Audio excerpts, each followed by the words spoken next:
జిల్లా మారేడుమిల్లి అడవిలో జరిగిన ఎన్కౌంటర్లో మరణించిన మావోయిస్టుల మృతదేహాలకు రంపచోడవరం ఆసుపత్రిలో పోస్ట్ మార్టం నిర్వహించారు. హిడ్మా అతని భార్య రాజీ మృతదేహాలను కుటుంబ సభ్యులకు అప్పగించారు. భారీ బందోబస్తు మధ్య ఛత్తీస్గఢ్ తరలించారు. ఇతర మావోయిస్టు మృతదేహాలను రంపచోడవరం ఆసుపత్రి మార్చురీలో భద్రపరిచారు.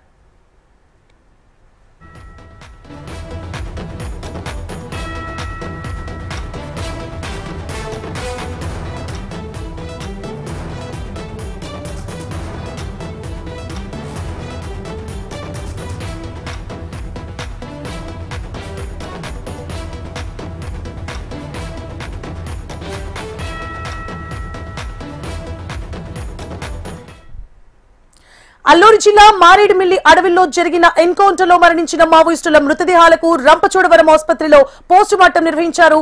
హిడ్మా అతని భార్య రాజీ మృతదేహాలను కుటుంబ సభ్యులకు అప్పగించారు. భారీ బందోబస్తు మధ్య ఛత్తీస్గఢ్ తరలించారు. ఇతర మావోయిస్టుల మృతదేహాలను రంపచోడవరం ఆసుపత్రి మార్చురీలో భద్రపరిచారు.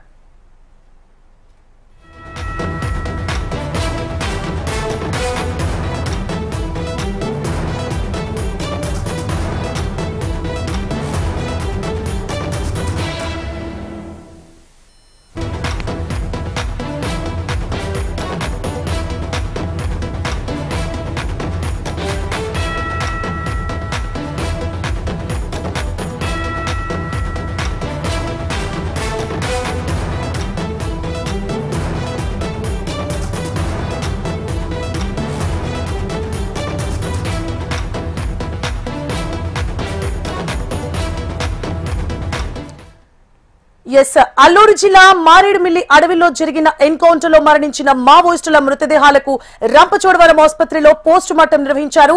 హిడ్మా అతని భార్య రాజే మృతదేహాలను కుటుంబ సభ్యులకు అప్పగించారు. ఇక భారీ బందోబస్తు మధ్య ఛత్తీస్గఢ్ తరలించారు. ఇతర మావోయిస్టు మృతదేహాలను రంపచోడవరం ఆసుపత్రి మార్చురీలో భద్రపరిచారు. ఇదే అంశానికి సంబంధించి పూర్తి డీటెయిల్స్ ని మా ప్రతినిధి చిరంజీవి అందిస్తారు. చిరంజీవి. సువర్ణ, గత 2 రోజులుగా రంపచోడవరం మారేడుమిల్లి అటవీ ప్రాంతం అంతా కూడా నక్సలైట్లకి పోలీసులకి మధ్య ఎదురు కాల్పులతో ఒక్కసారిగా మన్యం జిల్లా ఉలిక్కిపడిందనే చెప్పవచ్చు. ఈ కేంద్ర ప్రధాన మావోయిస్టు నాయకుడైన హిడ్మా మృతితో ఒక్కసారిగా ఇటు జిల్లా వ్యాప్తంగా కాకుండా దేశవ్యాప్తంగా కూడా పెద్ద ఎత్తున చర్చ జరుగుతుంది.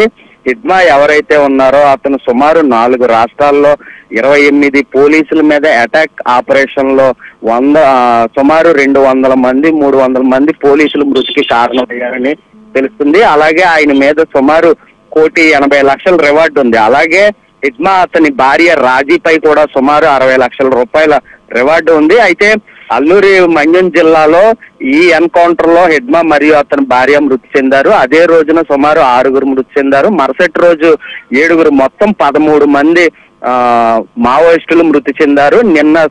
నిన్న రాత్రి హిడ్మా మరియు అతని భార్యకు పోస్ట్ మార్టం నిర్వహించి ఆ మృతదేహాన్ని వారి బంధువులకు అప్పచెప్పారు. అయితే హిడ్మా సోదరుడు మరియు అలాగే ఆమె భార్య బంధువులు ఇక్కడికి రంపచోడవరం ఏరియల్ హాస్పిటల్కి చేరుకున్నారు. సుమారు 3 గంటలకు ప్రారంభమైన పోస్ట్ మార్టం రాత్రి 12 గంటల వరకు కొనసాగింది. అయితే ప్రస్తుతం DNA టెస్టులు కూడా చేశారని కూడా సమాచారం వస్తుంది. అంతే ఫైనల్ కన్ఫర్మేషన్ కోసం చేసిన తర్వాత మృతదేహాల్ని అంబులెన్స్ లో పంపించి అంబులెన్స్ తో పాటు భద్రతా దళాలను కూడా ఏర్పాటు చేసి అంబులెన్స్ లో హిడ్మా బంధువులతో పాటు ఛత్తీస్గఢ్ పంపించారని చెప్పవచ్చు. ముఖ్యంగా ఇంకా మిగిలిన 11 మంది మృతదేహాలను కూడా రంపచోడవరం ఏరియల్ హాస్పిటల్లో భద్రపరిచారు. వారి బంధువులు వచ్చిన తర్వాత మిగిలిన మృతదేహాలకు కూడా పోస్ట్ మార్టం నిర్వహిస్తారు. సువర్ణ.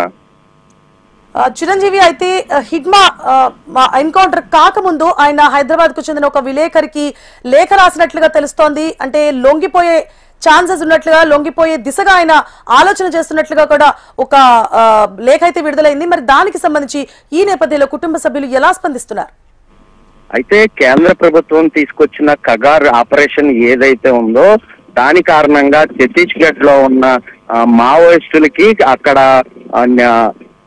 భద్రత లేదు అన్న భావంతో వాళ్ళు ఇటు ఆంధ్ర వైపు వలస వచ్చారు అన్న భావన అయితే వినిపిస్తుంది. ఆ నేపథ్యంలోనే ఒక ప్రముఖ ఛానల్ కు కూడా లొంగిపోతామంటూ కూడా ఇటు హెడ్మా ఒక లేఖ విడుదల చేసినట్టు సోషల్ మీడియాలో హల్చల్ చేస్తుంది. దానిపై మాత్రం ప్రజా సంఘాలు ఇటు మావోయిస్టు సంఘాలు కూడా ఆగ్రహం వ్యక్తం చేస్తున్నాయి. లొంగిపోవడానికి జనజీవన స్రవంతిలోకి వస్తానన్న హెడ్మాను కావాలని భద్రతా దళాలు బూటకపు ఎన్కౌంటర్ తోటి హెడ్మాను చంపారని కూడా వారు ఆరోపిస్తున్నారు. అయితే పోలీసులు మాత్రం ఇటు రంపచోడవరంలో మాత్రం కట్టుదిట్టమైన ఏర్పాట్లు చేసి ఎక్కడా కూడా ఎటువంటి అవాంఛనీయ సంఘటనలు జరగకుండా స్థానికంగా ఉన్న ప్రజా నాయకులను కూడా హౌస్ అరెస్ట్ చేసి ఎక్కడా కూడా ఎవరు రోడ్డుపైకి వచ్చి నినాదాలు కానీ ఏమీ చేయకుండానే ప్రశాంతంగా ఇటు హెడ్మా మృతదేహానికి పోస్ట్ మార్టం నిర్వహించి మృతదేహాన్ని ఛత్తీస్గఢ్ పంపించడం జరిగింది. అయితే ఈ నేపథ్యంలోనే గత 3 రోజులుగా చూసుకున్నట్లయితే గనక ఇటు కాకినాడ, రావులపాలెం, ఏలూరు, విజయవాడ పరిసర ప్రాంతాల్లో సుమారు 50 మంది నక్సలైట్లను అయితే అదుపులోకి తీసుకున్నారు. 13 మంది ఇటు మన్యం జిల్లాలో మృతి చెందారు. దీంతో ఒక్కసారిగా ఇటు నక్సలైట్లకి అయితే ఇది భారీ ఎదురు దెబ్బ అనే చెప్పవచ్చు. ముఖ్యంగా చూసుకున్నట్లయితే నిన్న జరిగిన ఎన్కౌంటర్ లో కూడా కేంద్ర అగ్ర నాయకుడు ఒకరు మృతి చెందారు.